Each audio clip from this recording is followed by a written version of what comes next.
ይህን የጥንቃቄ መልእክት ያው ብዙዎቻችን እናውቀዋለን። ከአብዛኞቹ መድኃኒቶች ላይ ከህፃናት ያርቁ የሚለው ማስጠንቀቂያ መድኃኒቶች ላይ ይገኛል።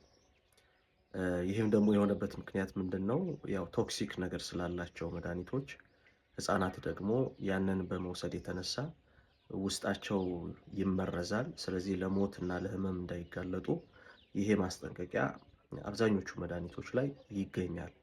ህፃናት ሰውነታቸው ገና የእድገት መጠኑን ገና ከፍ ስላላደረገ ከመጠን በላይ የሆኑ ነገሮች ወደ እነሱ ሲወስዱ ምላሽ የሚሰጡበት መንገድ ከትልቅ ሰው የተለየ ስለሆነ ያን ጉዳት ለመቀነስ እና አልፎም ደግሞ ለሞት እንዳይጋለጡ ለማድረግ ይሄ ማስጠንቀቂያ አብዛኞቹ መድኃኒቶች ላይ አለ።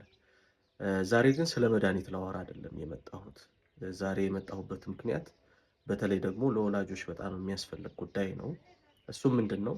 ህፃናት ለጋ ልጆቻችን ፊት ሆነን የምንናገራቸው ንግግሮች መርዛማነታቸውን ብዙ ጊዜ አንረዳም። የህፃናት አይምሮ ብሩህ አይምሮ ነው።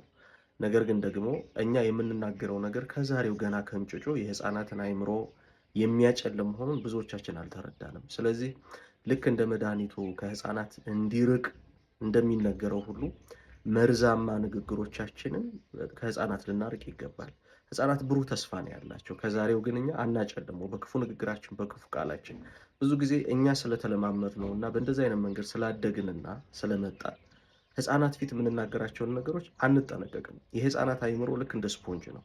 ያው ውሃ ታውቃላችሁ፣ ስፖንጅ ውሃ ካገኘ በጣም ይመጣል፣ በደንብ ነው የሚይዘው። ህፃናትም ልክ እንደዚህ ናቸው። የሚሰሙትን የሚያዩትን ነገር በደንብ ነው የሚይዙት። ዛሬ ላይ ይናገሩት ሪያክት ላይ ያደርጉበት ይችላሉ። በሚመጣው ህይወታቸው ግን ከፍተኛ የሆነ ተጽዕኖ አለው። ስለዚህ ህፃናትን የሚመርዙ መርዛማ ቃላቶች ከኛ አንደበት ተደጋጋሚ ይወጣል። በተቻለ መጠን ግን ከህፃናት ጎን ስንሆን ለምንናገረው ነገር ብንጠነቀቅ፣ ይሄ መርዛማ ቃላችን እነሱ አይምሮ ውስጥ ገብቶ የሚያመጣውን ተጽዕኖ አናውቀውም። ስለዚህ ብሩህ ተስፋቸው ባናጨልመው የመጀመሪያው ከህፃናት ልናርቅ የሚገባው መርዛማ ቃላትን፣ መርዛማ ንግግሮችን ነው። ሁለተኛው ደግሞ እኛ የምንጠቀማቸውን ሶሻል ሚዲያዎች መቼም ዛሬ ላይ ያው ቴክኖሎጂ አይጠቀሙ፣ ስልክ እንዳይጠቀሙ አድርጉ ቢባል ያው ስንቶቻችን እንችለዋለን? ቤት ይቁጠረው።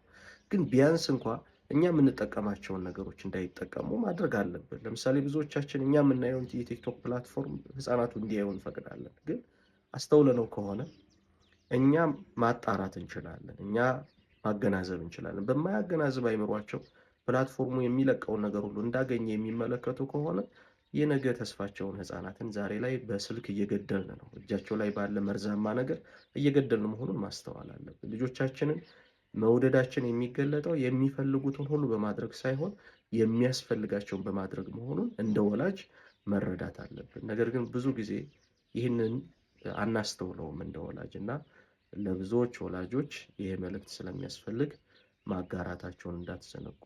አመሰግናለሁ።